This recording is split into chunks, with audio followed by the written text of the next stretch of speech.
संपूर्ण श्रोता भाई बहनों को मकर संक्रांति की बहुत बहुत बधाई। 2 दिवसीय मकर संक्रांति महोत्सव आप लोग मना रहे हैं, 14 तारीख का और 15 तारीख का।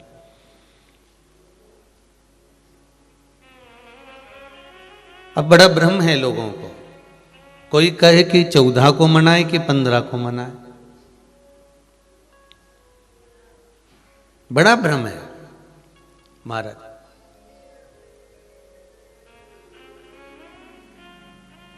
कोई लिख दिया कि 14 को मना लो, दोपहर 2 सवा 2 तक आ जाएगी, फिर किसी ने कह दिया शाम को आएगी, फिर किसी ने कहा कल पहुंचेगी, तो बड़ा भ्रम है। फिर कहा पर्व का स्नान इतने बजे कर लेना, पर्व का स्नान इतनी बजे तक कर लेना। पर अगर शिव महापुराण की कथा तो कहती है 14 और 15 2 दिन अगर मकर संक्रांति है तो आपको समय भगवान के भजन का, दान का, पुण्य का, संकीर्तन करने का और भगवत स्मरण करने का, ये शिवजी ने कृपा कर कर 2 दिन आगे बढ़ा कर दे दिया है कि आप भगवत भजन करो, आप स्मरण करो, आप दान करो। अगर वंचित रह जाओ 14 से तो 15 को कर लो, पर भगवत स्मरण में लगो।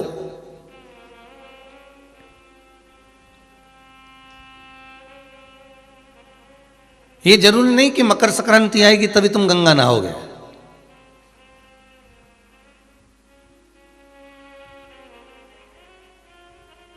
ये जरूरी नहीं है कि दीपावली आएगी तभी तुम दीप जलाओगे। महाराज यहां तो शिव महापुराण की कथा कहती है हर उत्सव, प्रत्येक दिन, प्रत्येक घड़ी, प्रत्येक पल, प्रत्येक समय, जो समय चल रहा है आप उसको उत्सव सा मनाइए। कि श्वास रुक जाएगी चलते चलते, क्षमा बुझ जाएगी जलते जलते, दम निकल जाएगा रोशनी का, क्या भरोसा है इस जिंदगी का। हर समय, हर पल, हर घड़ी, हर क्षण को आप उत्सव मना लीजिए।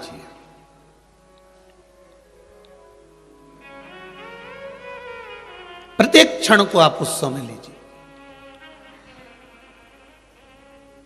प्रत्येक घड़ी को, प्रत्येक पल को आप उत्सव मना लीजिए। आप ये इंतजार मत करना कि मैं परसों के दिन ही भगवान का भजन करूंगी, मैं कल के दिन ही भगवान का स्मरण करूंगी, मैं कल ही। यहां तो हमारा तो शास्त्र कहता है काल करे सो आज कर, आज करे सो अब पल में प्रलय हो जाएगा। पुण्य करेगा कब? तो तुम्हें जब मौका मिल जाए तब राम भज लो, तुम्हें जब मौका मिल जाए तब तुम कीर्तन कर लो, तुम्हें जब मौका मिल जाए तब तुम दान कर लो, तुम्हें जब मौका मिल जाए तब तुम सत्कर्म कर लो, तुम्हें जब मौका मिल जाए तब तुम्हारी मर्जी पड़े, जब तुम्हें मौका मिले तब तुम अन्नदान, वस्त्र दान, मुद्रा दान, स्वर्ण दान, गौ माता को रोटी का दान, ब्राह्मण जन को जल आदि का दान, जो कुछ करना है तुम्हारे हाथों से कर लो। बस इतना याद रखना जो पहले कथा में कहा है कि शरीर चले और तुम्हारे घर में चले तब तक सारे अच्छे काम कर लो। शरीर चले और तुम्हारे घर में चले, जब तक अच्छे काम कर लो। शरीर चलना बेकार हो जाएगा, बंद हो जाएगा तो तुम कोई अच्छा काम नहीं कर पाओगे, पलंग से नहीं उठ पाओगे, इधर उधर जा ही नहीं पाओगे, कथा सत्संग भजन कीर्तन कहां कर पाओगे। पलंग पे पड़े हो, बच्चों से कह रहे हो जरा रिमोट ला दे, सियोर वाला महाराज की कथा आ रही होगी मेरे को चालू करना, और बच्चा कह नहीं हम तो डोरेमोन देखेंगे। तो कहा फिर माँ ने कहा ला जल्दी से मेरे को रिमोट ला कर दे, कथा आ रही होगी, 1 बज गई है, कथा चालू हो गई होगी महाराज की, शिव महापुराण की कथा श्रवण करना है। तो बच्चे कह नहीं हम छोटा भीम देखेंगे, हमें नहीं देखना। अब तुम बच्चों को समझाओगे भी तो कहां समझना उसको। तो महाराज जब तक शरीर चले और तुम्हारे घर में चले तब तक सारे पुण्य करो, दान करो, सत्कर्म करो, भजन करो, कीर्तन करो। किसी घड़ी का, किसी समय का इंतजार मत करना। श्वास का कोई भरोसा नहीं, कोई भरोसा नहीं श्वास का। अभी चल रही है, फिर चले ना चले। महाराज साथ देती नहीं ये किसी का, क्या भरोसा है इस जिंदगी का। चले ना चले, इसीलिए शायद कहा कि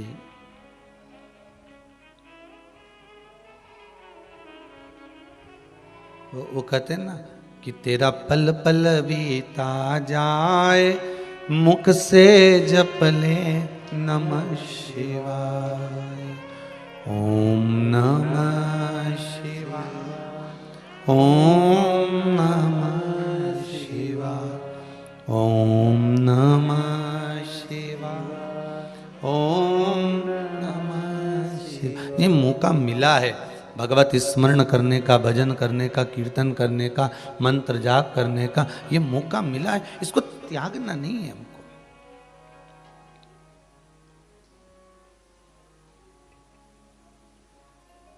कोई कहेगा मकर संक्रांति आज है, कोई कहेगा कल है, तो आप तो कहना हम तो आज भी खिचड़ी लड्डू का दान दे देते हैं और कल भी खिचड़ी और लड्डू का दान दे देते।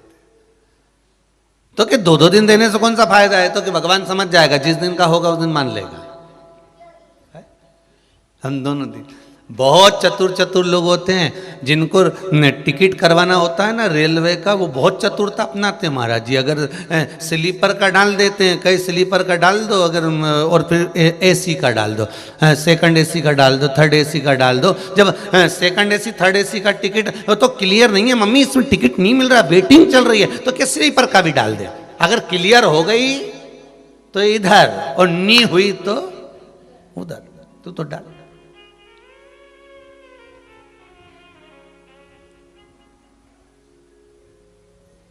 जो टिकट करवाने वाले होते हैं ना, बड़ा बड़ा चतुरता रखते हैं महाराज। इधर भी धक दिया, सेकंड एसी में भी, थर्ड एसी में भी, और स्लीपर का भी डाल दिया। और डालने के बाद उनके मन में आ गया कि अब इधर का क्लियर हो जाएगा तो इधर बैठ जाएंगे, इधर का क्लियर होगा नहीं तो एक जगह का पैसा वापिस। अगर जो क्लियर नहीं होगा तो पैसा वापिस खाते में आ जाएगा।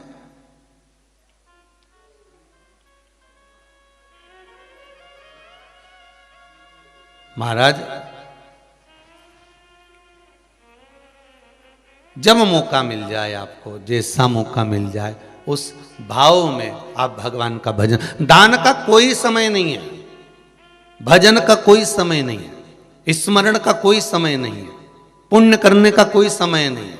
हाँ, पाप करने के लिए आगे जा रहे हो तो थोड़ा समय लगा देना, पर दान करने, पुण्य करने, सत्कर्म करने जा रहे हो तो बिल्कुल समय मत लगाना। भजन करने जा रहे हो बिल्कुल समय मत लगाना। शंकर जी के मंदिर में पूजन करने जा रहे हो बिल्कुल समय मत लगाना। श्री शिवाय नमस्तुभ्यम का मंत्र जाप करने जा रहे हो बिल्कुल समय मत लगाना। और कहीं ऐसा जरूरत पड़ रही है कि यहाँ झूठ बोलने जाना है, कपट करने जाना है, बेईमानी करने जाना है, प्रपंच करने जाना है, कुछ गलत काम करने जाना है, तो थोड़ा समय लगा देना। मैं एक विचार कर रहा हूँ, आधे घंटे बाद बताऊंगा। मैं आधे घंटे से सब चीज बता दूंगा। मैं विचार कर रहा हूं और फिर फोन करेगा वो, भैया देखो वो बहुत जरूरी काम है, तुम कर लोगे क्या? मैं बस 1 घंटे में, अगर कोई गलत चीज है, अगर कोई गलत काम है तो उसमें आप थोड़ा समय लगा दीजिए। मैं आधे घंटे से बताऊंगा, 1 घंटे से बताऊंगा, 2 घंटे से बताऊंगा। और कोई पुण्य का कार्य है, सत्कर्म है, भजन है, कीर्तन है, मंत्र जापे, नाम जापे, तो तुरंत मैं बस आ ही रहा हूं। अभी आया मैं शिव जी के मंदिर, तू चल, मैं पहुंचा, अब भी पहुंचा मंदिर।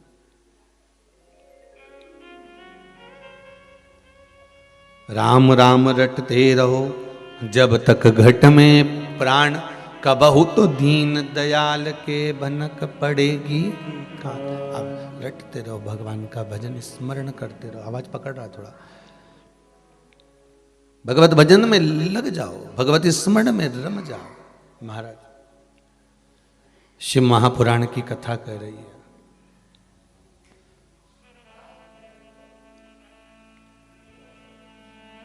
प्रत्येक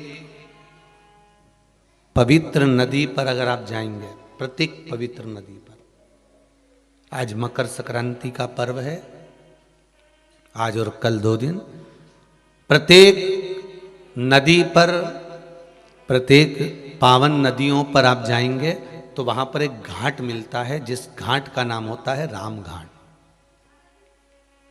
बोलो सही है कि गलत है? कौन सा घाट है वो? राम घाट। एक घाट मिलता है जिसका नाम है राम घाट। आप छिपरा जाएंगे तो वहां भी राम घाट मिल जाएगा, आप इलाहाबाद जाएंगे तो प्रयागराज में वहां पर भी राम घाट मिल जाएगा, आप हरिद्वार जाएंगे तो वहां भी राम घाट मिल जाएगा, आप चित्रकूट जाएंगे तो वहां पर भी राम घाट मिल जाएगा, आप सरयू जी जाएंगे तो वहां पर भी राम घाट मिल जाएगा, आप यमुना जी के घाट जाएंगे तो वहां पर भी राम घाट मिल जाएगा। तो कभी आपने विचार करा कि राम घाट का मतलब क्या होता है और क्यों ये सारे साधु, सन्यासी, तपस्वी, साधक, संत, महात्मा जो कुंभ में स्नान करने के लिए आते हैं, कुंभ के मेले में आते हैं, ये राम घाट पर ही क्यों नहाते हैं?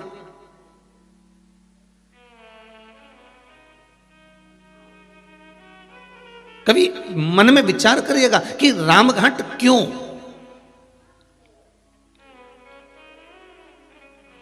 इतने सारे घाट बने हुए हैं, इतने सारे घाट बनाए गए हैं, पर राम घाट की ही महत्वता क्यों होती है? राम घाट का मतलब क्या होता है? राम घाट का मतलब है क्या? तो राम घाट का मतलब शिव महापुराण की कथा कह रही है, शास्त्र वर्णन करता है, हमारे वेद और शास्त्र कहते हैं राम घाट का मतलब केवल ये नहीं कि एक घाट का, जहां केवल राम जी के समय पर, मेरे राघव जी के समय पर जिस घाट का निर्माण हुआ है, मेरे राम जी के समय पर जो घाट बनाया गया था, मेरे राघव जी के समय पर, मेरे राम जी के समय पर जो घाट का निर्माण हुआ था, वो घाट कोई साधारण नहीं था।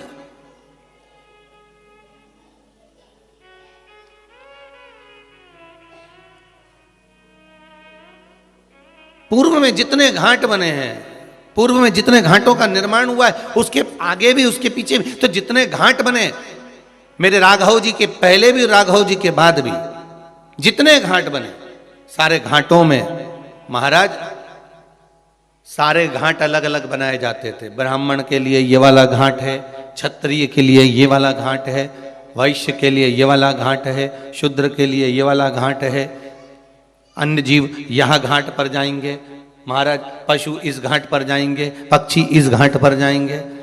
सारे घाटों का निर्माण अलग अलग कर दिया गया, सारे घाटों को अलग अलग बना दिया गया। पर मेरे राघव जी के राजपाट के समय पर, मेरे राघव जी के, मेरे राम जी के राज्य के समय पर सारे घाट हटा दिए गए, केवल एक घाट बना दिया गया। कौन सा घाट था? राम घाट। जितने आस्था पर कथा सुन रहे हो, मोबाइल पर सुन रहे हो, बिल्कुल ध्यान से सुनना।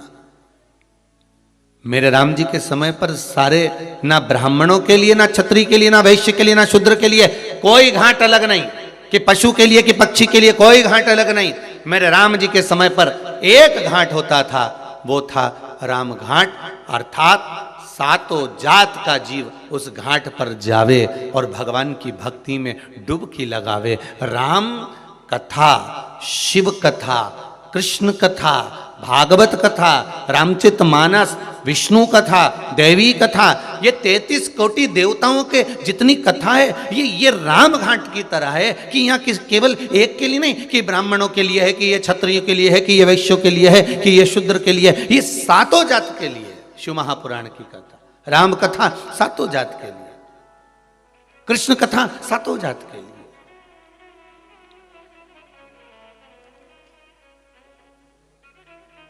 जितनी नदियों पर, पवित्र नदियों पर जाइए, एक घाट जरूर मिलेगा, राम घाट। राम घाट की महत्वता कि जहां सब कोई चले जाए, सबका स्नान हो जाए, सब आनंद में वहां पर पहुंचे महाराज।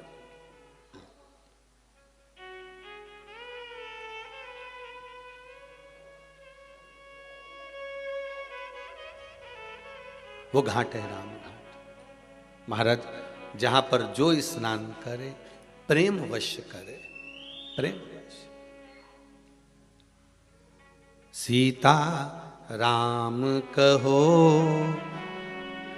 राजा राम कहो, सीता राम कहो, राजा राम कहो, सीता राम कहो, राजा राम कहो, सीता राम कहो, राजा राम कहो, सीता राम कहो, राजा राम कहो, सीता राम कहो, राजा राम कहो, सीता राम कहो, राजा राम कहो, भाव से सीता राम कहो, राजा राम कहो, सीता राम कहो, राजा राम कहो, 2026 सीता का दूसरा बुधवार। राम कहो, राजा राम कहो, सीता राम कहो, राजा राम कहो, सीता राम कहो, राजा राम कहो, सीता राम कहो, राजा राम कहो, सीता राम कहो, राजा राम कहो, हरिद्वार, प्रयागराज, छिपरा, काशी, अयोध्या, मथुरा,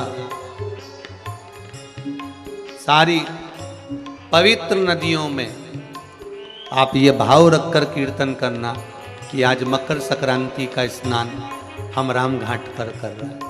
सीता राम कहो, राजा राम कहो, सीता राम कहो, राजा राम कहो, सीता राम कहो, राजा राम कहो, सीता राम कहो, राजा राम कहो, राजा राम कहो, सीता राम कहो, राजा राम कहो, सीता राम कहो, सीता राम कहो, राजा राम कहो, सीता राम कहो, राजा राम कहो, सीता राम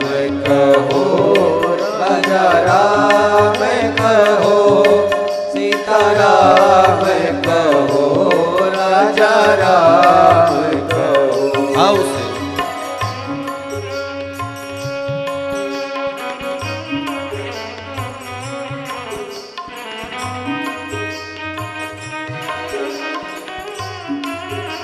जय हो।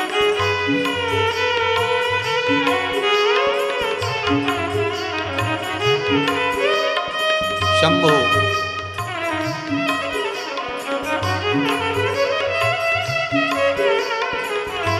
जय हो।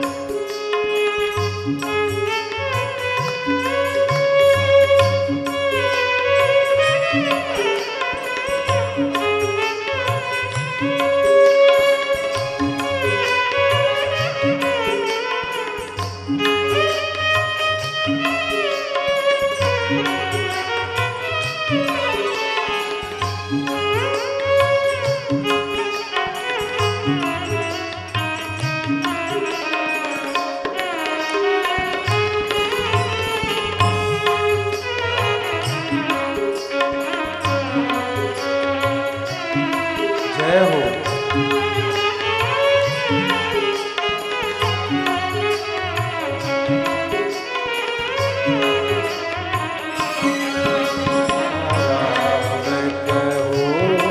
राजा राम कहो, सीता राम कहो, राजा राम कहो, सीता राम कहो, राजा राम कहो, सीता राम कहो,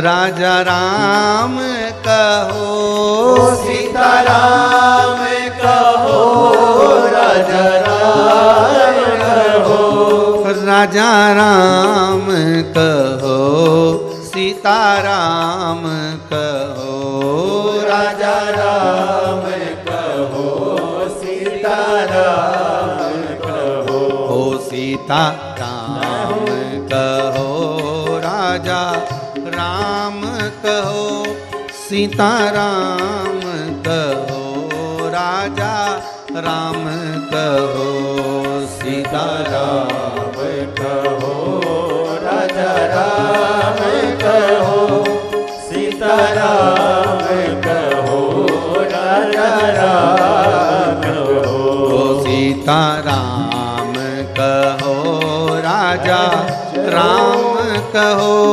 सीताराम कहो, राजा राम कहो, सीताराम कहो, शंभो राम कहो, सीताराम कहो, राजा राम कहो, राजा राम कहो, राजा राम कहो, राजा राम कहो, राजा राम कहो। भगवान ये जितने घाटों का निर्माण हुआ है, इन सारे घाटों में एक घाट प्रियता का भाव देता है, वो है राम घाट। और अपने जीवन में उतार कर रखिए इस बात को, इस प्रसंग को उतार कर रखना कि मेरे राघव जी के समय पर कोई भेदभाव नहीं था। मेरे राघव जी के समय पर सारे घाट हटाकर केवल एक घाट कर दिया गया था, वो था राम घाट।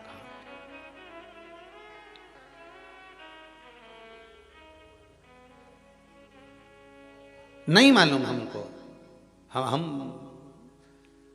ज्यादा अगर कुछ ज्ञान ना हो ना तो भगवान के भजन में डूबे रहो। हम नहीं जानते ना पोथी ना पुराण, हमें नहीं मालूम कि कब क्या है। हम तो इतना जानते हैं कि भगवान का भजन कर लो और इन दोनों हाथों से दान कर लो और भगवान की कथा को श्रवण कर लो, नयनों से भगवान का दर्शन दीदार कर लो, इस जिह्वा से भगवती स्मरण कर लो।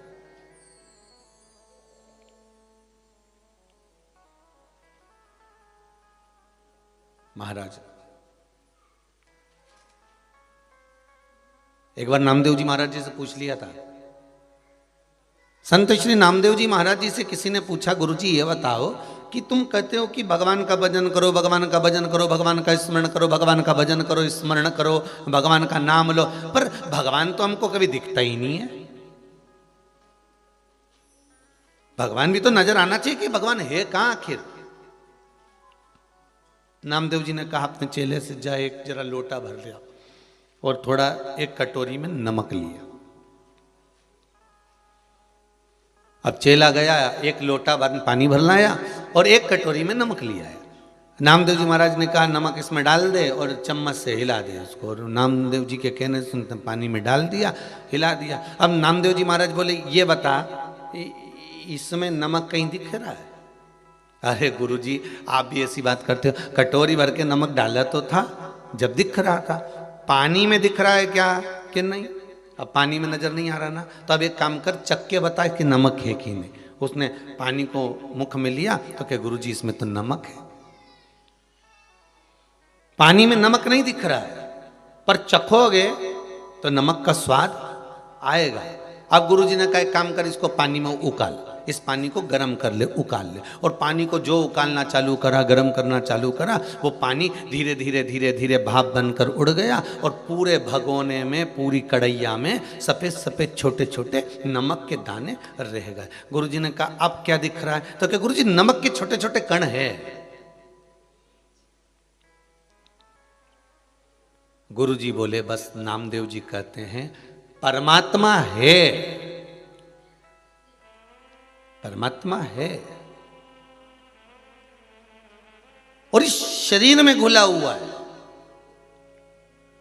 परमात्मा इस मानव की देह में घुला हुआ है। परमात्मा इसलिए कहते हैं आत्मा ही परमात्मा। आप सभी भक्तों को सटतिला एकादशी की बहुत बहुत हार्दिक अरे कितना शुभकामनाएं, सुंदर कहा। बधाई हो।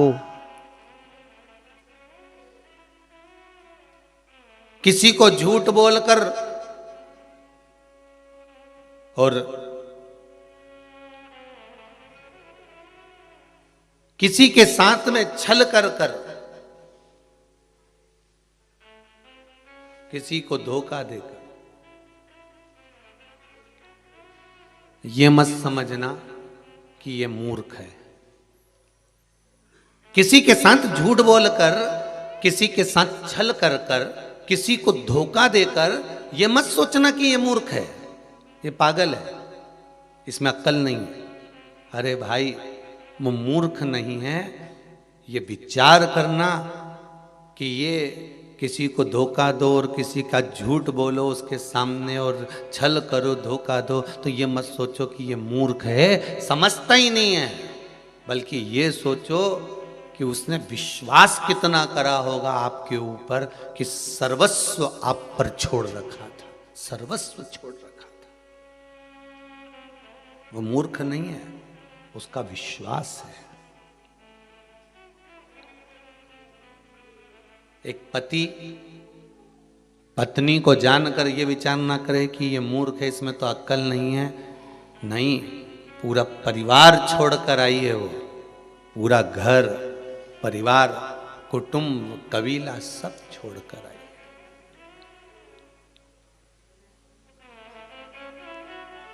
पत्र तो हम लेकर नहीं आए, यहाँ पर तो केवल अभी पब्लिक अलाउ नहीं है, लोग भगत लोग। तो जिन्होंने डाक द्वारा पत्र भेजे हैं उसमें एक पत्र भेजा हुआ है। उस पत्र में एक बेटी ने लिखा है, गुरुदेव, बेटी पिता के घर रहती है तो भी पराई कहलाती है और ससुराल चली जाती है तो भी पराई कहलाती है। बेटी का असली घर कौन सा है, हमें उत्तर चाहिए।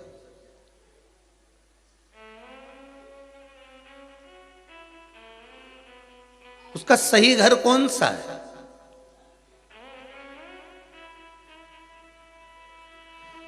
जब वो मायके रहती है तभी भी लोग कहते हैं ये पराई है, और आ गई उसके बाद भी उसका कोई, यहां पर आने के बाद भी लोग कह देते हैं अरे वहां की है। अगर इसको सब बात बता दो कि तो मायके जाके लगा देगी सब बात, मतलब अभी भी पराई है। वहां भी पराई थी और यहां भी पराई है। तो पूछा उस बेटी ने कि उस बेटी का सही स्थान, सही घर कौन सा है? तो मैं निवेदन करूंगा उस बेटी से कि ना मायका ना ससुराल, सबके हृदय में तेरा घर है। तो जिसके हृदय में घर बना सकती है बना ले। ना मायका ना ससुराल, तो जिसके हृदय में पति के साथ रह रही है तो पति के हृदय में घर बनाती है, बेटे के साथ रह रही है तो बेटे के हृदय में घर बनाती है, अपने पिता के साथ रह रही है तो पिता के हृदय में घर बनाती है, अपनी बहन के साथ रह रही है तो बहन के हृदय में घर बनाती है।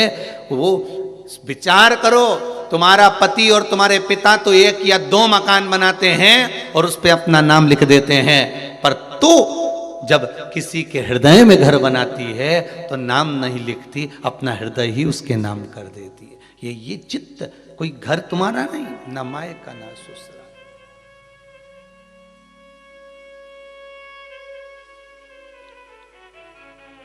ऐसे सुंदर सुंदर पत्र लोग भेजते हैं, मन तो करता है कि व्यासपीठ पर लेकर आए, और परंतु याद रह जाता है तो बोल देते हैं, नहीं याद रहता तो नहीं बोलते। पर डाक द्वारा जो पत्र आते हैं, कई पत्र भी भिलाई में भी कई लोगों ने भेजे थे, तो डायरेक्ट वहाँ कथा स्थल दशहरा मैदान पर ही आ गए थे, तो वहीं खोल कर पढ़े तो ध्यान जहाँ आ जाते हैं वहाँ स्मरण हो जाते हैं। और जब तक कोरोना चले, कोरोना महामारी जब तक चल रही है, तब तक आप कुबेरेश्वर धाम में कथा सुनने ना आए।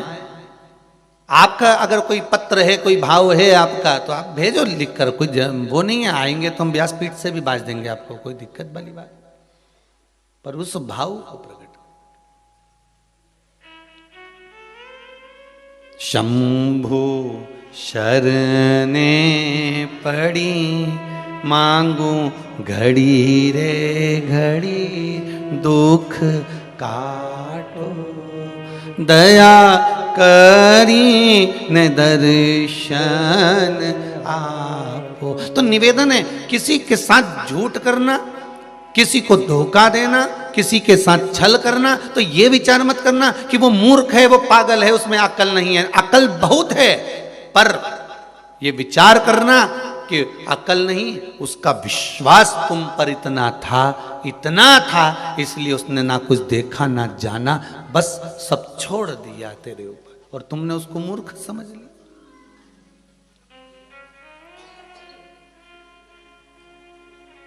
मेरे राघव जी, मेरे राम जी का पूरे अवधपुरवासी, पूरे संसार वासियों पर मेरे राघव का विश्वास अटल था और विश्वास मेरे राघव ने टूटने नहीं दिया।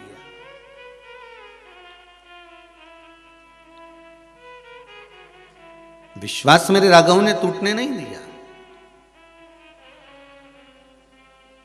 भरोसो दृढ़ चरणन केरो। तो आपका मन करे तब आप दान करो, आपका मन करे तब आप पुण्य करो, आपका मन करे तब आप सत्कर्म करो, पर इस शरीर को गंवाने से पहले राम कृष्ण शिव का स्मरण करो।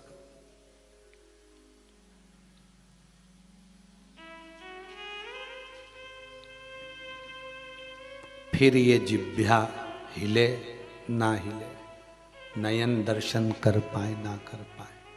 एक भाई ने पत्र लिखा है,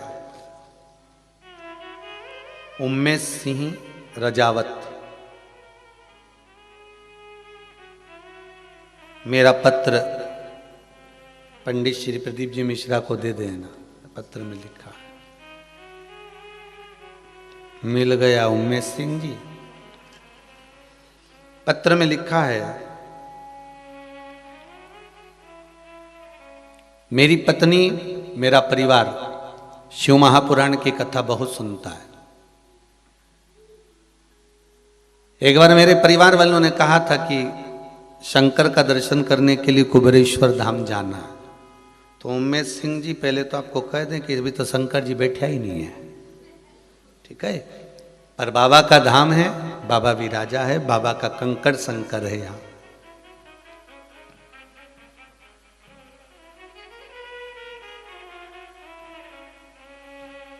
कोटा राजस्थान का मैं रहने वाला हूं। बहुत दिनों से आपकी कथा परिवार के कहने से मैं मोबाइल पर श्रवण करता हूं। मेरी एक इच्छा थी कुबेरेश्वर धाम पर आने की, और बाबा की कृपा क्या होती है मैं लिख रहा हूं। 13 तारीख को अपने कंपनी के मालिक के साथ कंपनी के काम से गुजरात अहमदाबाद से कोटा राजस्थान जा रहा था। वहीं अहमदाबाद, वहीं कोटा राजस्थान। कथा टीवी मोबाइल पर श्रवण कर रहा था। इस पत्र में लिखा है उमेश सिंह जी ने। मोबाइल पर जब कथा सुन रहा था तो मेरे कंपनी के मालिक ने भी कथा सुनी और कंपनी के मालिक ने कहा, बड़ी सुंदर कथा चल रही है। उस बीच में मैंने कह दिया कि कुबेरेश्वर धाम से चल रही है, ऑनलाइन कथा आ रही है। तो मेरे कंपनी के मालिक बोले, एक काम करो, गाड़ी को घुमा लो, सीधे कुबेरेश्वर धाम ही चलते हैं। 600 किलोमीटर गाड़ी को रन करते हुए पहुंचा। रात को 3 बजे इस कुबेरेश्वर धाम को प्रणाम करा। सुबह 4 बजे वापस यहाँ से रवानगी ले ली है और मैं अपने गांव के लिए रवाना हो रहा हूँ। ये पत्र में लिखा है कोटा से। विश्वास प्रबल है। अब रात भर चला हुआ होगा, तब यहाँ पहुंचा होगा, प्रणाम करा होगा, फिर गया होगा।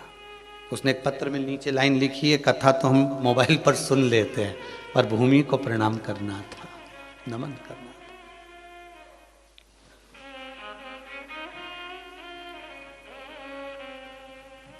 कोई अलग घाट मेरे राघव जी ने नहीं बनाया, मेरे राघव जी ने विश्वास जागृत करा। और एक आपसे निवेदन करेंगे किसी भी पुण्य नदी पर जाना, हरिद्वार जाओ, चाहे प्रयागराज जाओ, चाहे नेमिष जाओ, चाहे आपकी मर्जी पड़े आप चित्रकूट जाओ, चाहे आप अयोध्या जाओ, चाहे आप काशी जाओ, चाहे आप उज्जैनी जाओ, जितनी पवित्र नदियों पर जाते हो एक मन में ध्येय बनाकर जाना कि हम सारे घाटों का दर्शन करें, मना नहीं है, पर हमको एक बार राम घाट जरूर जाना।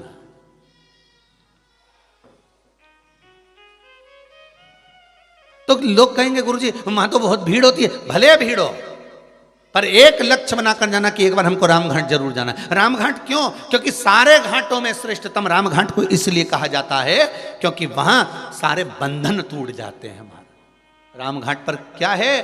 कोई दुनिया के लोग आपसे पूछेंगे कि एक ऐसा रामघाट पर क्या है, रामघाट पर है क्या, तो आप कह सकते हो कि दुनिया के सारे बंधन अगर कटते हैं तो रामघाट पर कटते हैं महाराज। चाहे वो छिपरा महारानी का रामघाट हो, चाहे गंगा महारानी का रामघाट हो, चाहे सरयू महारानी का रामघाट हो, चाहे वो त्रिवेणी संगम का रामघाट हो, चाहे काशी का रामघाट, रामघाट पर व्यक्ति के बंधन कट जाते हैं, बंधनों से वो मुक्त हो जाता है।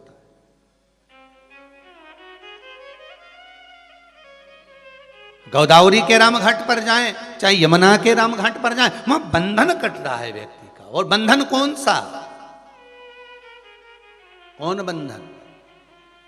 क्यों? साधु संत महात्मा साधक उपासक ये जितने होते हैं, कुंभ के मेले में इनसे कहा जाता है सारे साधु सारे सन्यासी सारे तपस्वी अगर नहाएंगे तो राम घाट पर नहाएंगे, राम घाट के उस पावन घाट पर नहाएंगे। क्यों? क्या कारण है? उसका एक कारण है, राम घाट पर स्नान करा हुआ जीव का फिर पुनः जन्म नहीं होता, सब बंधनों से मुक्त होकर वो परमात्मा की ओर चला जाता है, फिर वो मुक्त हो गया।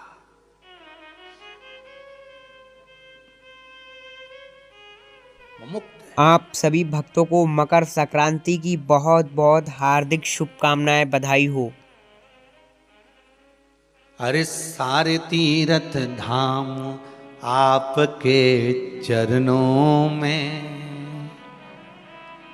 हे भोलेनाथ प्रणाम आपके चरणों में। सारे आप उस राम घाट पर अगर पहुंचे हो तो बंधन से मुक्त हो गए हमारा।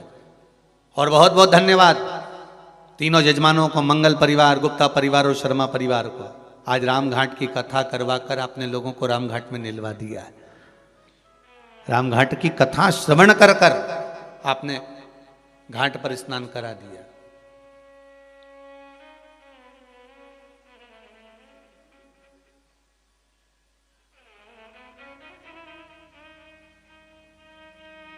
मकर संक्रांति का पर्व है। ये कोई मकर संक्रांति ऐसी नहीं पड़ गई, किसी देवता का घर जला था तब जाकर दूसरे घर में प्रवेश किया था, तब मकर संक्रांति हुई थी।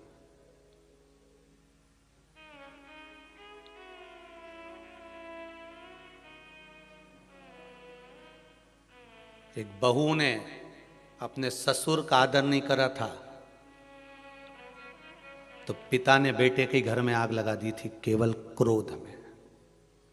तब जाकर ये मकर संक्रांति पड़ी थी। कोई ऐसे ही पड़ गई मकर संक्रांति?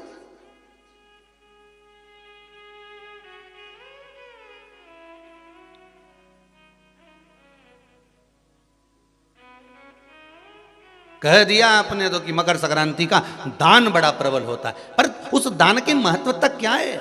हमारे शास्त्र क्या कर रहे हैं, हमारे पुराण क्या कर रहे हैं, हमारे वेद क्या कर रहे हैं? हम तो सुनते हुआ हैं भीष्म पितामह बाणों की सैया पर पड़े तो उत्तरायण सूर्य आने वाला था इसलिए तब प्राण त्यागूंगा।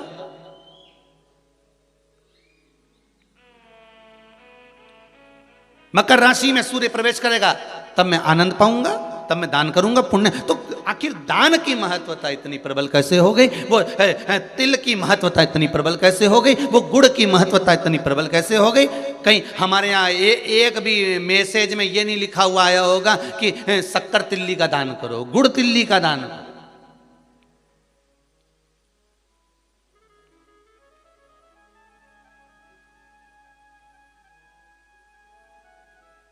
ज्योतिष के हिसाब से तिल शनि है और गुड़ सूर्य है।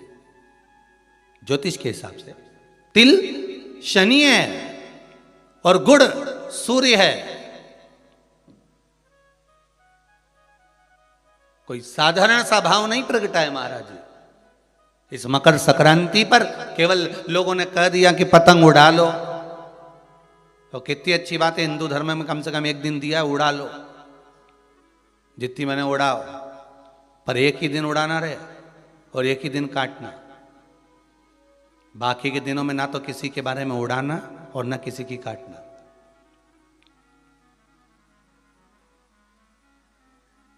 मकर संक्रांति का पर्व देखना है तो पुराना उठाकर देखिएगा कि हमारे यहां मकर संक्रांति का भाव क्या व्यक्त करता था,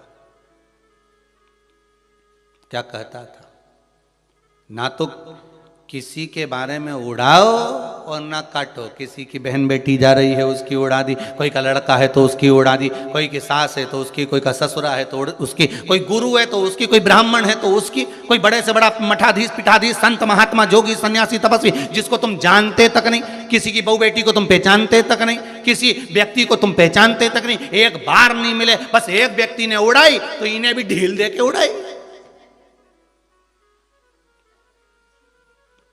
अब वो एक ने उड़ाई तो तुमने भी उड़ा दिया। अरे हमारे यहाँ तो हिंदू धर्म में एक दिन दिया है मकर संक्रांति का दिन कि खूब छत पर जा उड़ा ले जितनी उड़ाना है, पर किसी की गलत शब्द से मत उड़ाना, किसी के लिए आड़ा टेढ़ा मत बोलना, किसी के लिए ऐसा मत बोल जाना क्योंकि तुम उसको पहचानते ही नहीं हो, बस उसने उड़ाई तुम उसके साथ मिल गए, दे ढील। चरखिल तो तुम ही पकड़े थे, उड़ाए जा उड़ाए जा उड़ाए जा।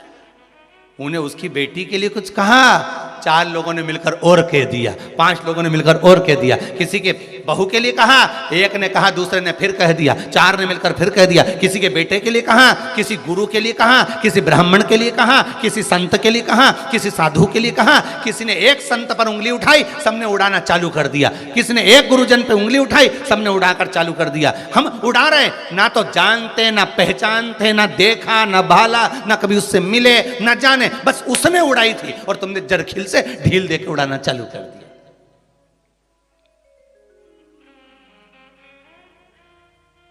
अरे कितना हमारी भारत की भूमि को पहचानो तो रे भाई।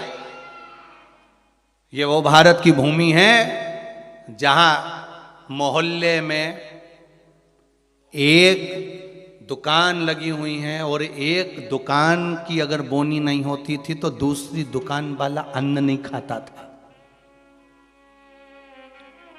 वो नियम अभी भी खत्म नहीं हुआ, अब मरे तक रह गया कि मोहल्ले में कोई मर जाता है तो मोहल्ले के लोग अन्न नहीं बनाते, खाते नहीं जब तक कि वो अर्थी नहीं उठ जाती। पर आज के समय में तो वो भी गया, ये तो अंदर जाके समोसा निपटा लेता है। तो आज के समय में कौन रुकता है? मोहल्ले में मरा, पर पहले नियम था कि एक मोहल्ले में जितनी दुकान होती थी उस दुकान के बाहर एक कुर्सी रखी होती थी। प्रत्येक दुकान के बाहर एक कुर्सी रखी होती थी। ग्राहक आता था, कुर्सी पर बैठता था, कुर्सी पर बैठता, सामान खरीदता, सामान खरीदा जिसकी दुकान से कुर्सी, उस दुकान को जब बाहर रखी थी वो कुर्सी फिर अंदर रख लेता था। अब जिसकी दुकान में कुर्सी अंदर चली जाती थी उस दुकान पर अगर कोई सामान खरीदने आता था तो जो दुकान का मालिक है वो कहता था भैया ये सामान मेरे पास में नहीं है, सामने वाली दुकान पर है, वहां चले जाओ। सामान इसके पास रहता था पर नहीं देता था क्योंकि इसको मालूम है कि मेरी बोनी हो गई है पर सामने वाले की बोनी नहीं हुई है, इसलिए वो कहता था सामने वाली दुकान पे मिल जाएगा, मेरे यहाँ नहीं है। जब वो सामने वाली दुकान पर जाता था, कुर्सी पर बैठता था, सामने वाला उस कुर्सी को उठाकर अंदर रख लेता था। फिर कोई उसकी दुकान पर जाता था, भैया ये सामान है क्या? तो क्या हमारे पास नहीं मिलेगा, वो तीसरी दुकान पर मिलेगा, उसकी यहाँ भेज देते थे कि वहां चले जा, वहां कुर्सी पर। क्यों? क्योंकि अगर हमारे लाइन में, हमारी पट्टी में, हमारे मोहल्ले में अगर किसी एक दुकानदार का अगर बोनी नहीं हुई, बिक्री नहीं हुई, तो फिर हमारा भोजन करना व्यर्थ है। ये हमारा हिंदू धर्म था, ये मेरी भारत भूमि का गौरव था। 14 जनवरी को है मकर संक्रांति, गुरुदेव ने बताया। जाए जितना मिल जाए निपटा लो, फिर मौका मिले कि नहीं मिले। आज के जमाने में बस निपटाओ, अपन तो काटो, दे के काटो।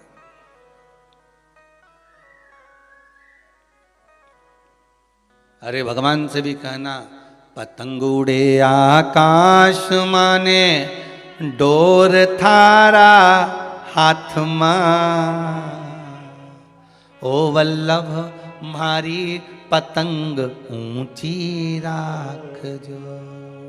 श्री जी बाबा मारी पतंग ऊंची राख जो। गोवर्धन बाबा मारी पतंग ऊंची राख, ओ भोले बाबा मारी पतंग ऊंची राख जो। भगवान से प्रार्थना करना, और दिया एक दिन भगवान ने, उड़ा लो जितनी उड़ाना है।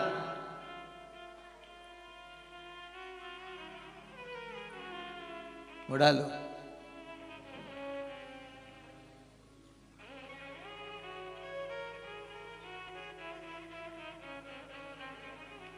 महाराज ज्योतिष में तिल को शनि और गुड़ को, जम के बोलो जरा, सूर्य कहा गया है। दोनों बाप और बेटे का मिलन करवाया, क्योंकि इन दोनों की बनती नहीं थी। शनि की सूर्य से ना बने, सूर्य देव की शनि देव से ना बने, दोनों का मिलन है, दोनों का मिलन। महाराज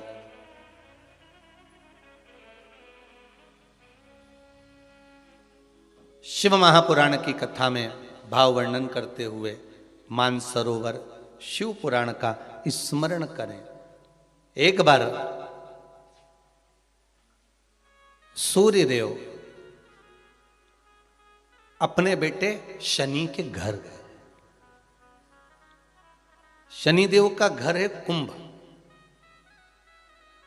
कौन सा घर है? कुंभ।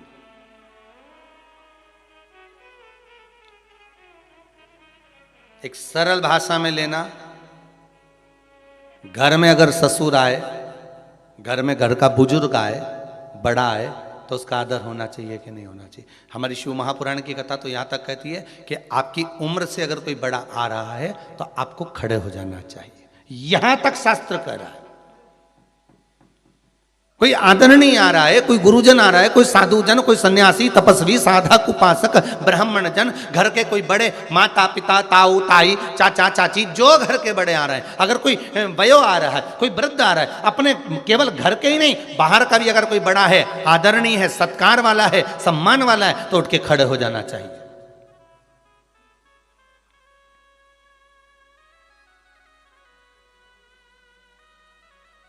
पर जिन शनि महाराज का विवाह चित्ररथ की कन्या के साथ हुआ था, वो चित्ररथ की कन्या तो ये विचार में पड़ी थी कि मैं स्वयं इतनी प्रबल और जिसका पति इतना प्रबल,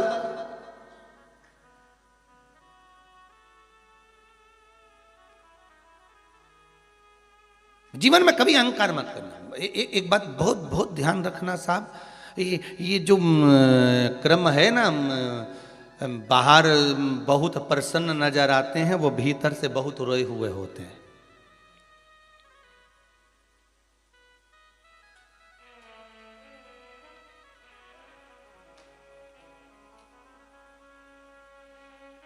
किसी ने पूछ लिया,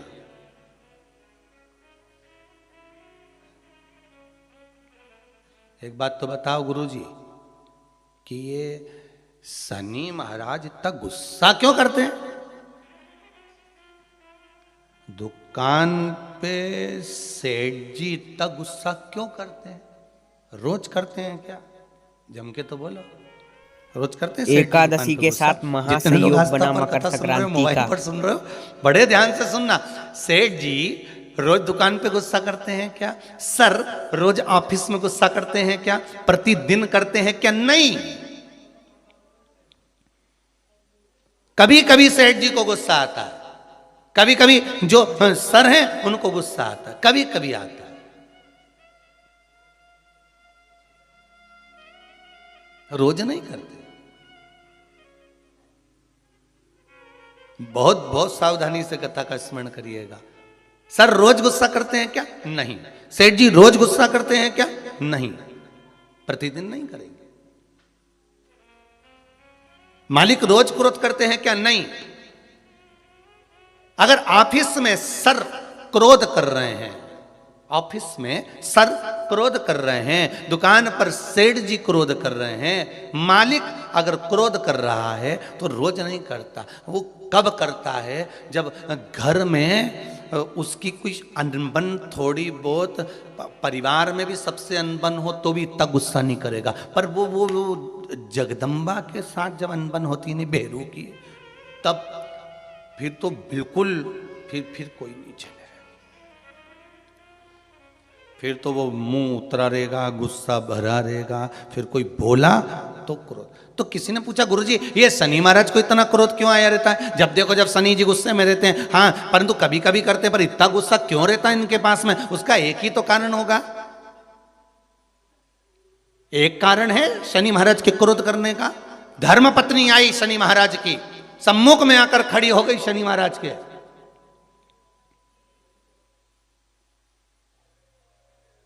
और अपने कार्य में शनि महाराज लगे रहे। माना आप व्हाट्सएप चलाओ, पर घरवाली खड़ी है तो थोड़ा सावधानी से एक बार मुंह से बात तो कर लो। तुम्हें यूट्यूब चलाना है, फेसबुक चलाना है, इंस्टाग्राम चलाना है, व्हाट्सएप चलाओ, लैपटॉप चलाना है, फोन जो कुछ करना करो, पर जो आई है चाय लेकर बात करने के लिए 2 मिनट, उसने भी तो अपना मोबाइल रख के आई ना, चाय बना के लाई ना, और 2 कप लाई इसलिए लाई कि अपन दोनों बैठ के बात करेंगे। तो शनि महाराज जी की धर्म पत्नी भी ये सोच के आई थी कि मेरे प्रभु के पास में बैठकर मैं थोड़ी चर्चा करूं, मैं थोड़ी बात करूं, पर ये तो देखे ही नहीं लगा। आ गया क्रोध, और क्रोध में बस खड़ी होकर बोल दी, मेरा श्राप है स्वामी तुमको। अब देखिए जरा शनि महाराज की पत्नी, मेरा श्राप है स्वामी तुमको, तुम मुझे नहीं देखे हो, अपने कार्य में लगे हो, मैं श्राप देती हूं, तुम जिस पर दृष्टि दोगे वो जलकर भस्म हो जाएगा। बहुत अच्छे थे शनि महाराज, ऐसा नहीं है, थे अच्छे, परंतु ये जगदम्बा के कारण गुस्सा आ गया बस, और श्राप मिला जिस पे दृष्टि दोगे, बस वो शनि महाराज ने भी सोच लिया अब क्या करूं, श्राप लग गया। भगवान शनि महाराज भी विचार करे कि अब किसी को भी देखूंगा तो, इसलिए शनि महाराज की दृष्टि नीचे रहती है, सामने कभी नहीं रहती। शनि मंदिरों में जितने भी शनि मंदिर हैं, आप सारे शनि मंदिरों में जाकर दर्शन करोगे तो शनि महाराज की दृष्टि सामने है, पर शास्त्र कहता है शनि महाराज ने दृष्टि अपने ऊपर नहीं रखी, नीचे की ओर रखी है, नीचे झुकाकर। अब लोग समझे तो ना, मंदिरों में जितने शनि मंदिर हैं, सब मंदिरों में शनि की दृष्टि सामने रख दी, जो आता है तेल चढ़ाने पूजन करने के लिए दृष्टि सम्मुख होती है। शनि महाराज ने अपनी दृष्टि नीचे रखी है। शनि महाराज दृष्टि कब उठाते? जब किसी को नष्ट करना हो। तुम जिस पर दृष्टि डालोगे वो जलकर भस्म हो जाएगा। ये शनि महाराज की धर्म पत्नी ने आज कहा। है पूरे भारत देश में मकर संक्रांति। शनि महाराज जी की धर्म पत्नी जिस घर में निवास कर रही हैं, शनि महाराज जिस घर में निवास कर रहे हैं, उस मकान का नाम क्या है? अभी बताया था, क्या नाम था? कुंभ। अपने भी मकान का नाम होता है ना, कोई ने पितृ कृपा लिख देता है, कोई गुरु कृपा लिख देता है, कोई देव कृपा लिख देता है, कोई लक्ष्मी कृपा लिख देता है, कोई अपने पिताजी का नाम से लिख देता है। मकान का नाम लोग रख देते हैं, ये हमारे मकान का नाम। तो शनि महाराज के घर का नाम था कुंभ। उस कुंभ मकान में शनि महाराज रह रहे थे, पिताजी का आगमन हो गया। बहुत ध्यान से सुनना, ये मकर संक्रांति की कथा है। पहले मिली कि नहीं मिली वो हम नहीं जानते, पर मकर संक्रांति का भाव को जान लीजिए महाराज, कि क्यों महत्व है दान का, गुड़ और तिल्ली का, क्यों महत्व है सूर्य नारायण के पूजन का।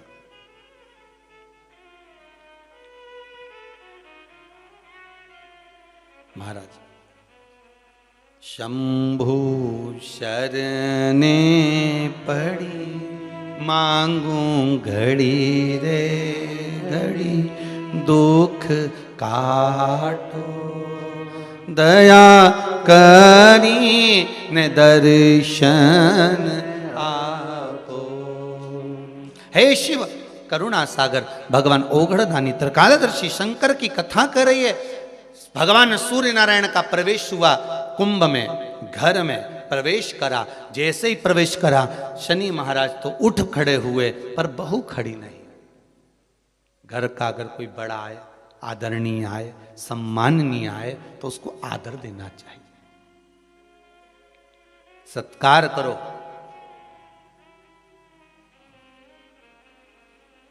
तेरा ही दिया मैंने खाया पिया है, तेरा शुक्रिया है, तेरा शुक्रिया। मुझे भोले बाबा ने बहुत दे दिया है, तेरा शुक्रिया है, तेरा शुक्रिया है। थोड़ा सा आदर करो।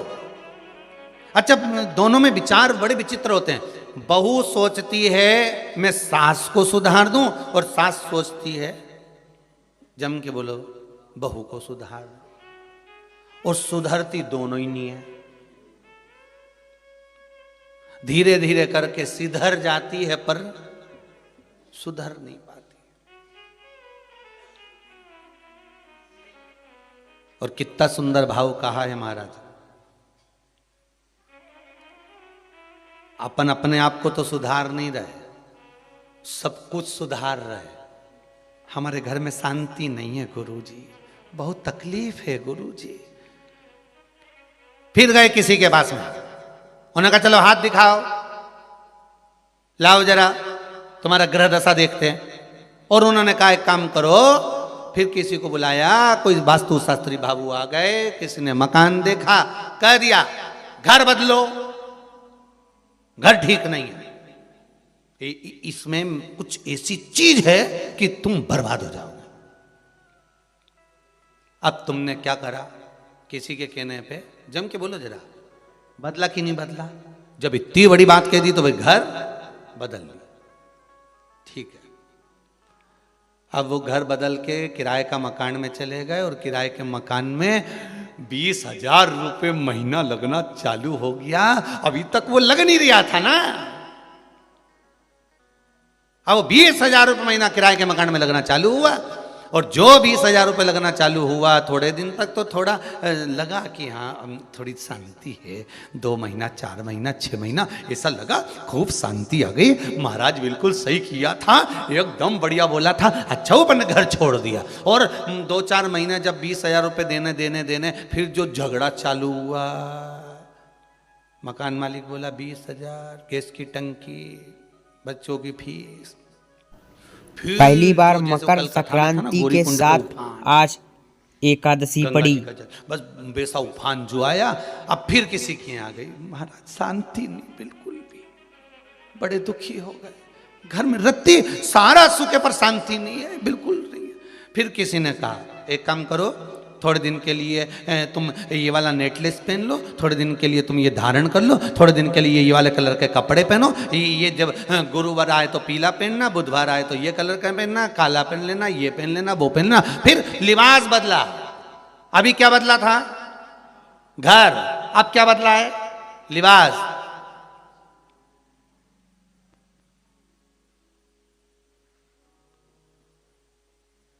थोड़े दिन अच्छा लगा क्योंकि कपड़े चेंज हो गए, मॉल पे से नए आ गए, तो अभी दुखी भी नहीं होंगे क्योंकि अच्छा लगना। फिर 4-6 महीने निकले, 8 महीने, 1 साल निकला। उसके बाद फिर किसी बात बड़े दुखी हो गए, बड़ी तकलीफ है। क्या हुआ? क्या? बस पूछो ही मत, व्यापार में भी बड़ी तकलीफ है, घर में भी है। फिर किसी ने कह दिया तुम्हारे रिश्तेदार तुम पे कुछ करवा रहे हैं। फिर तुम्हारे रिश्तेदार कर रहे हैं। अब क्या करा इसने? रिश्तेदारी छोड़ दी, क्योंकि महाराज जी ने कहा था रिश्तेदार करवा, रिश्तेदारी छोड़ दी। अब अभी क्या बदला था? सबसे पहले जम के बोलते जाओ, घर बदला, फिर लिबास बदला, फिर रिश्ते बदल दिए। अब थोड़े दिन किसी से फोन पे बात नहीं हो रही, किसी से बातचीत बंद हो गई। अब ऐसा लग रहा है वो ही करा रही थी, अब तो अच्छे हमारा तबीयत भी अच्छी हो गई। अब 2 4 8 15 दिन, 1 2 महीना, 4 महीना, 6 महीने अच्छे रहे, फिर मालूम पड़े तकलीफ आ गई। फिर किसी ने कह दिया, किसी क्या गया, क्या हुआ?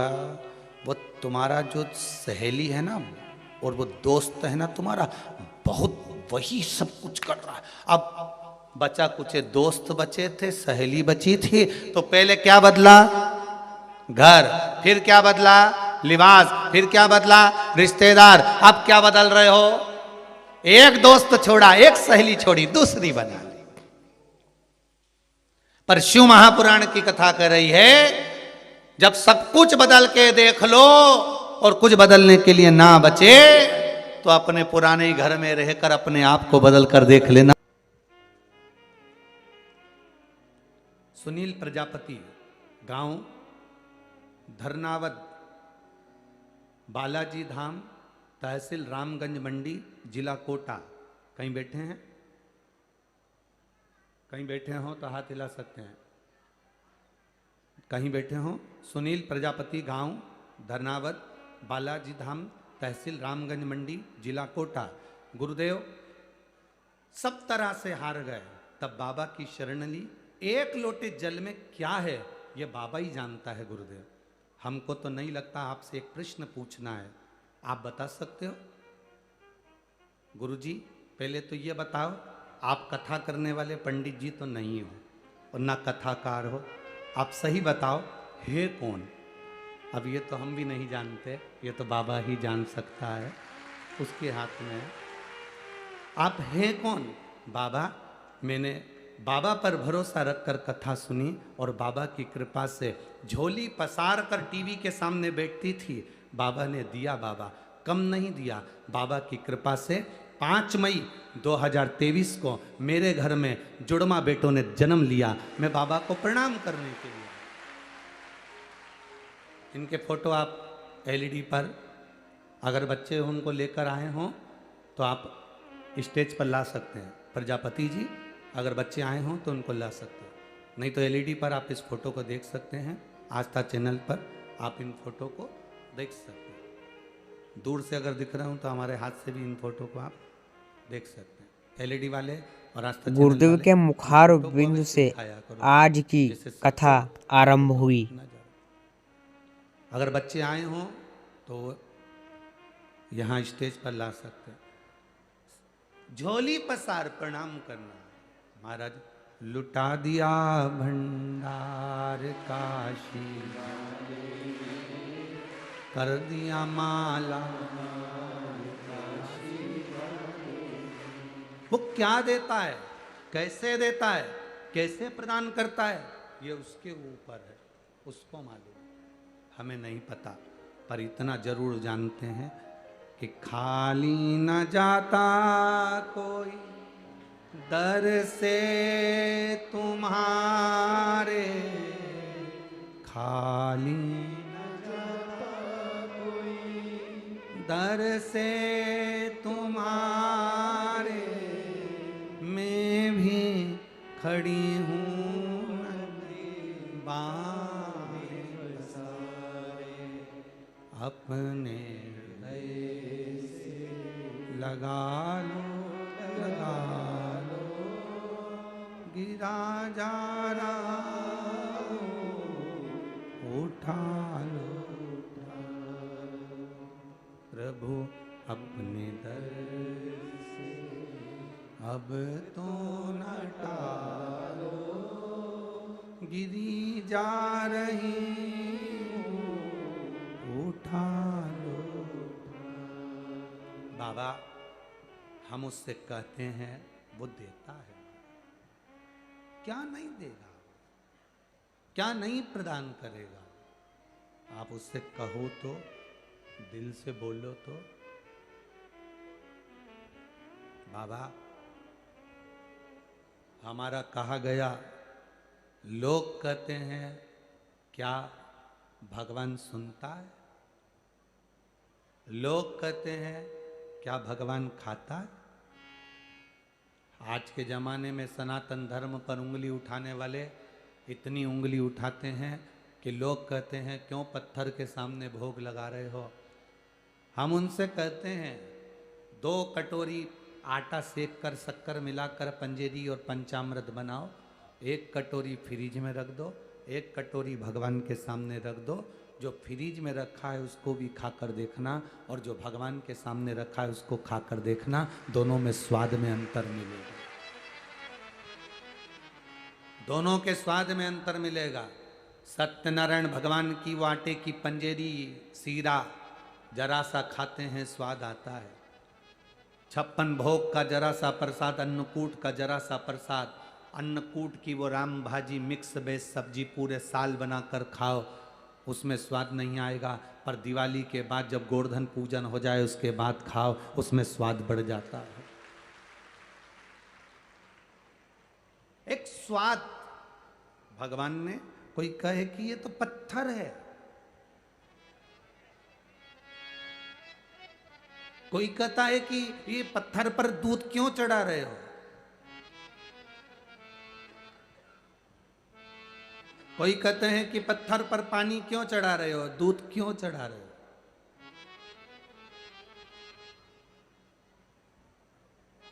उसको कहना हम चढ़ा रहे हैं, हमारे पिताजी का है, हमारा सनातन धर्म है, हम कितना दूध किसको चढ़ाएं, तुम्हें उससे मतलब क्या है। तुम्हारे घर के बच्चों को कितना आज की संपूर्ण शिव महापुराण जरूर सुनिएगा आप सब। पूछो कि हम किसको चढ़ा रहे हैं, क्यों चढ़ा रहे हैं, किस लिए चढ़ा रहे हैं। होली आती है, लोग विरोध में न्यूज़ निकालना, व्हाट्सएप पर वीडियो डालना चालू कर देते हैं। दिवाली आती है, लोग वीडियो डालना चालू कर देते हैं। गणेश जी आते हैं, लोग वीडियो डालना चालू कर देते हैं सनातन धर्म के विरोध में। इनका काम है, इनको करने दो, अपना काम है भगवान के मंदिर तक जाना, शिव जी को 1 लोटा जल चढ़ाना। जो तुमसे कहे कि मंदिर जाने से क्या होता है उसको कहना 1 महीना तू भी जाके बता। मंदिर में शंकर को जल चढ़ाने से क्या होता है उससे कहना 1 महीना तू चढ़ा कर बता। 1 महीना तू जल चढ़ा कर बता। और नहीं तो मैं तो हम इस मंच से कहें कि ये सारे पत्र ले जाओ, जितने रखे हुए जितने हैं सब ले जाओ। और मेरी जीजियों, जिसके मन में संशय हो, इसमें मोबाइल नंबर, ऐसा कोई पत्र नहीं होता जिसमें मोबाइल नंबर और एड्रेस नहीं होता। ऐसा कोई पत्र नहीं जिसमें मोबाइल नंबर नहीं, एड्रेस नहीं, उसका पता नहीं। उनके पास जाकर अपना माइक ले जाकर जरूर पूछना, क्या शंकर भगवान ने तुझे दिया? कभी तू सीहोर वाले महाराज से मिला? कभी तू सीहोर वाले महाराज से कभी मिलना हुआ? कभी कोई बेल, कोई भभूति, कोई नरियल सीहोर वाले महाराज ने दिया? कोई से भी मिलोगे वो एक ही बात कहेगा, हमने तो केवल टीवी पर कथा सुनी थी और वहीं पर बैठकर बाबा से प्रार्थना करी थी, 1 लोटा जल चढ़ाया है और उसका फल पाया। शिव को लोग पहचानते नहीं है, शंकर को लोग जानते नहीं है। लोगों ने बहुत चमक दमक में मेरे भोलेनाथ को नीचे दबा दिया था। यहां तक लोग कहना चालू कर देते, शंकर के मंदिर का प्रसाद मत लेना। कई कोटा में भी बहुत सारे ऐसे रहते होंगे जो भगवान शंकर के मंदिर में पांव रखना पसंद नहीं करते। वो कहते हैं हम मंदिर नहीं जाते शिव जी के, हम शंकर का प्रसाद नहीं लेते, हम इस पंथ के हैं, हम इस धर्म के हैं, हम इसको मानते हैं, हम उसको मानते हैं। उनसे कहना, अगर शंकर के मंदिर का प्रसाद लेना पसंद नहीं है तो फिर लिख देना कि शमशान जाना भी पसंद नहीं है। क्योंकि व्यक्ति का आखिरी घर शमशान होता है और उस घर में मेरा देव अधिदेव महादेव होता है, उसके सिवा कोई नहीं होता। कोई कहता है हम इस पंथ के हैं, हम शंकर का प्रसाद नहीं लेंगे। कोई कि हम इस पंथ के हैं, हम शिव के मंदिर नहीं जाएंगे। शंकर को इतना दबा दिया, इतना दबा दिया, इतना दबा दिया, इतना दबा दिया, शंकर के मंदिर में जल चढ़ाकर मत पीना, बेलपत्र मत खाना। कितनी बेलपत्र निर्माल्य विसर्जन में जाती थी। आज से जब से कथा सुनना चालू करी, शंकर जी के मंदिर में एक बेलपत्र नहीं मिलती। तुम चढ़ा के हटे, दूसरी उठा के भग गई। एक बेलपत्र नहीं मिलती, क्योंकि उस बेलपत्र के महत्व को लोग जान गए, उस रुद्राक्ष के महत्व को जान गए। क्या पहले रुद्राक्ष नहीं थे? क्या पहले रुद्राक्ष की महत्वता नहीं थी? उस रुद्राक्ष को लोग पहचान गए कि रुद्राक्ष का महत्व क्या है, बेलपत्र का महत्व क्या है। क्या महत्व बेलपत्र का, क्या महत्व रुद्राक्ष का, क्या महत्व शिव पर चढ़े हुए जल का, लोग पहचान नहीं पाते। हमसे लोग कहते हैं कि आप सीहोर में जो रुद्राक्ष, मीडिया वाले पूछते हैं सब दूर रुद्राक्ष मिलता है, सीहोर के रुद्राक्ष में ऐसा क्या है? हमने कहा कभी लेकर आना, जब तुम्हारे घर में कोई तकलीफ हो, कष्ट हो, या कोई एग्ज़ाम के लिए जाओ, या कोई तुम्हारे यहाँ किसी चीज़ के लिए जाओ, तो उस सीहोर का रुद्राक्ष, सीहोर से बाहर हम कभी आज किसी को देने के लिए षठितला नहीं भेजते। एकादशी है, सीहोर का 2026 रुद्राक्ष की केवल पहली सीहोर से एकादशी ही मिलता है और लाइन लगा कर मिलता है। आप कभी जाना, कंकर शंकर की भूमि पर खड़े होना और खड़े होकर कंकर शंकर की पूजन कर कर एक रुद्राक्ष लेकर आना, और उस रुद्राक्ष को बड़ी से बड़ी बीमारी में भी तांबे के कलश में पानी डालकर उसको गला देना रात भर। सुबेरे देव अधिदेव महादेव को, कुंद कैश्वर महादेव का नाम लेकर जल चढ़ा देना, उस पानी का आचमन करना प्रारंभ करना। अगर किसी का डायलिसिस भी चल रहा हो तो 2 बूंद पानी भी उसने प्रतिदिन बाबा को चढ़ाकर अगर पिया है तो उसका फल क्या होता है ये उसको मालूम पड़ेगा कि उसका फल क्या है। रुद्राक्ष की महत्वता क्या है? उसके शिव तत्व को लोगों ने दबाया, शंकर को नीचे की ओर दबाया कि शिव है क्या, अड़भंगा। लोगों ने कहा वो तो रुद्र हैं, वो तो क्रोध करने वाले देवता हैं, वो क्रोध करते हैं, वो रुद्र हैं। ना ना ना, संसार में ऐसा कोई मनुष्य नहीं जन्मा जिसका संबंध शंकर से नहीं हो। चाहे वो ब्राह्मण हो, चाहे वो क्षत्रिय हो, चाहे वो वैश्य हो, चाहे वो शूद्र हो, संसार में ऐसा कोई ना जन्मा जिसका संबंध भगवान देव अधिदेव महादेव से नहीं है। सबका संबंध मेरे देव अधिदेव महादेव से है। सबका संबंध मेरे बाबा ओगड़दानी से है। सबका संबंध मेरे शिव से है, भगवान देव अधिदेव महादेव से। महाराज, मुझे तेरा ही सहारा मेरे, हमें दूसरे का सहारा नहीं, केवल उसके सहारे पर हम जीते हैं। अच्छा, एक बात आप लोगों से पूछें, कोटा वालों जरा जवाब दोगे क्या? भटकने से सब कुछ मिल जाएगा क्या? जम के तो बोलो। भटकने से सब कुछ मिल सकता है? नहीं। कितना ही भटक, यहां चले गए, वहां चले गए, यहां भटक लिए, वहां भटक लिए। भटकने से कुछ नहीं मिलता। मिलेगा तुम्हारी मेहनत से, तुम्हारे कर्म से, तुम्हारे विल पावर से, तुम्हारे मेहनत, तुम्हारा कर्म और तुम्हारा शंकर भगवान को चढ़ाया गया 1 लोटा जल और सुनी हुई शिव महापुराण की कथा देगी। भजन का बल बढ़ाओ, अपनी मेहनत को बढ़ाओ। अरे गुरुजी, हमने वो क्या बोलते हैं उसकी, किराना की दुकान डाली थी, चली नहीं। तो फिर हमने किसी से पूछा तो उन्होंने कहा तेरे भाग्य में किराना की दुकान कभी नहीं चलेगी, इसलिए तू दुकान बदल दे। फिर हमने केमिस्ट की दुकान डाली, चली। अरे गुरुजी 6 महीना इंतजार करा, केमिस्ट की भी नहीं चली, बिल्कुल बाजार में हमारी दुकान है पर चल नहीं रही। फिर क्या करा, हमारे एक रिश्तेदार हैं, उन्होंने किसी से पूछा था तो उन्होंने कहा कि इसके भाग्य में केमिस्ट की दुकान नहीं चलेगी। फिर किसी ने कहा कपड़े की डालो, तो हमने कपड़े की डाली गुरुजी, चल गई। अरे गुरुजी कहाँ चल गई, बाद में बंद करना पड़ी। फिर किसी ने कहा सैनिटरी की दुकान डालो, सैनिटरी आइटम की, तो हमने वो डाली, नहीं चली।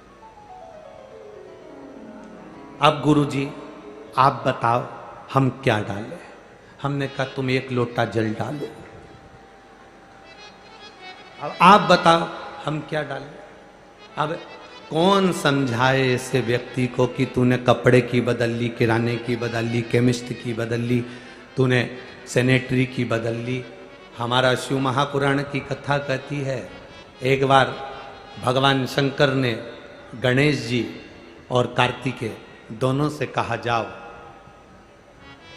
जाओ मुझे प्यास लगी है, कुआं खोदो, पानी लेकर आओ। जाओ। देखिए अब ज्ञान कितना प्रबल है शिव महापुराण का। देवादिदेव महादेव ने गणेश जी और सदानंद कार्तिकेय से कहा मुझे पानी पीना है, जाओ कुआं खोदो और पानी लेकर आओ। इतने में गणेश जी बोले पिताजी तुम्हारे सिर पे ही तो गंगा है।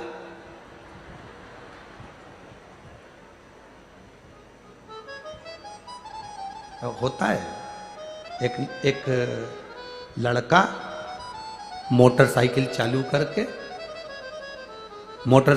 चालू करके और बुलेट भुड़ करने वाली, फटाका फोड़ने वाली बोलो बुलेट को एकादशी लेके मैया जा रहा। पिताजी बैठे थे कुर्सी लगा के, पिताजी ने आवाज लगाई, इधर आ। उसने बाइक खड़ी करी, हाँ पापा जा अंदर से 1 लोटा पानी ला दे। लड़के को गुस्सा आ गया, लड़का अंदर गया, अपनी माँ से बोला मम्मी पापा को 1 गिलास पानी दे देना। पापा में तो अक्ल ही नहीं है, मैंने गाड़ी चालू कर ली, मैं जा रहा था और मुझे बुला कर कह रहे हैं कि 1 लोटा पानी ला दे। मम्मी पापा को 1 गिलास पानी दे देना। अब माँ पानी लेकर आई, छोरा बुलेट लेकर भुड़ भुड़ करता हुआ चले गया। इतने में पिताजी ने अपनी पत्नी से पूछा